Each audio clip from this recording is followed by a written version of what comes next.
Hello my friend, in today's video I'm going to talk about some important phrasal verb that we need to know in order to be able to speak English or like a native and in a very advanced way. So it is gonna sound like more advanced and more natural if you've been using this phrasal verb in our daily interaction or daily conversation. So we have got to use all of the phrasal verb that I'm gonna be discussing in today's video. So keep watching this video till the very end.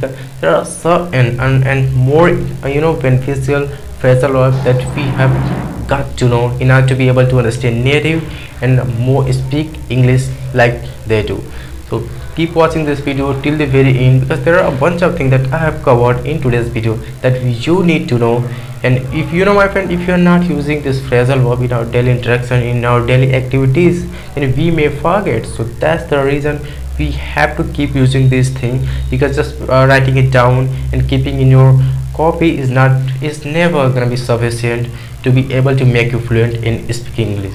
So for that reason, to be able to speak English like the native do, we have to keep using this phrasal verb in our daily interaction, in our daily activities. We have to use this. So I'm gonna talking about this seven. Yeah, here are 7 phrasal verbs that I'm gonna talk about, and I'll also tell you the exact meaning and how you can use in your daily interaction, in your daily conversation. So let's start the video. And the first phrasal verb that I'm gonna talk about is having a blast. My friend, having a blast simply means that we are having a great time and we are having fun with our life. And you can make a lot of sentences if you really want to make, and the more sentences you will make, the more energy and power you are giving to this particular phrase. So I always recommend you to make a new sentences so that you'll be able to remember it for a long time, and maybe you may never forget. So having a blast simply means you are having a great time, you are chilling out, and you are just doing well in your life. So I'm having a blast. Maybe you may have a blast with your life, who knows. The second phrase is, my friend, ahead of the curve, and it is especially used in the business world. Like if you are ahead of the curve, it simply means you are having more information, you are having more knowledge than your competitor.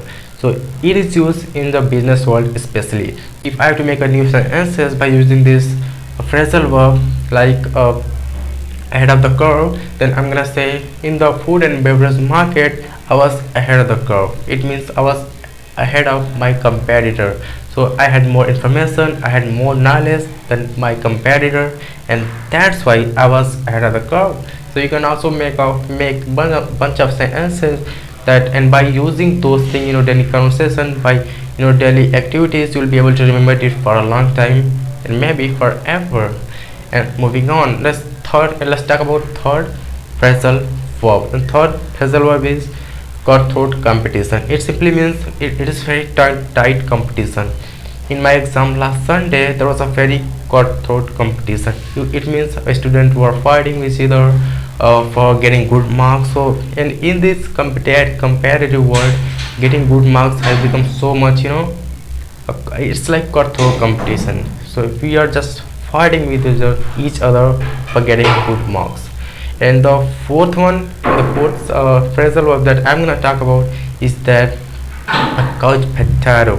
Couch potato means the person just sitting, not doing anything, just spending time not doing anything.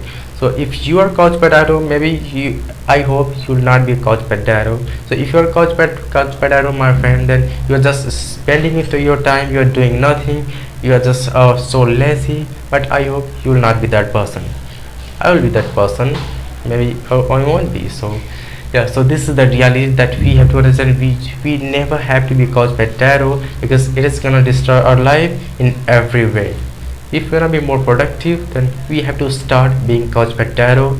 Means we have to do something, and we have to do something every single day to get something going. And the fifth one is that ground to earth. It doesn't mean that you are lying or sleeping on the ground. It simply doesn't indicate that. So if we are using this phrasal verb, it simply means that we are very down to earth. And down to earth is a phrasal verb. It simply indicates that you are very calm person, you are very simple person. You are not trying to show up a new luxurious thing that you are having, and you are very down to earth person. like I can say to myself that having all those property and millions dollars in my bank account, I'm a very down to earth person. And you'll have seen many millionaire and billionaire that after having those property, those big amount of money, they're not trying to show up. I mean, there are some billionaires who are also doing the thing, but there are on the other hand, there are some person who are not trying to show up. So they are very ground to earth, they are very down to earth. Yeah. And the sixth one, maybe whatever, the sixth one is that screw up. And you screwed up, I screwed up. No, I don't screw up, you screwed up. No, so I'm not blaming you. Screwed up means you have made a mistake. So screw up means making a mistake. If you have made any mistake, it means you have screwed up. So you need to apologize, you need to say sorry if you have made any mistake. So instead of saying I made a mistake, you can say I've screwed up. So it's more advanced, it's gonna sound more natural, and it will sound more better if you're using it in your daily interaction, in your daily activities. So instead of saying I made a mistake, start using new phrasal verb like I have screwed up, and it will sound more natural, more better, more advanced. And the seventh, and it is the last one but not least, is that wrap up. And wrap up simply means finish. Like if I have to say I'm gonna wrap this video up, it simply means that I'm gonna finish this video because it has become more than 6 or 7 minutes. So it's time to wrap this video up. So I'm gonna wrap this video up, my friend, and I hope you have got to know some of the very important phrasal verb. And if you want to remember it for a long time, you have to, my friend, use it in your daily activities, in your daily conversation. And by doing the thing that I have talked about in particular video, you'll be able to remember it for a long time and maybe forever. So if you have any sort of question related to phrasal communication skills and speaking skills, just let me know in the comment below, and I'll be there to answer all the questions that you are having in your mind. And I'll be there. Until then, take good care of yourself. Bye bye.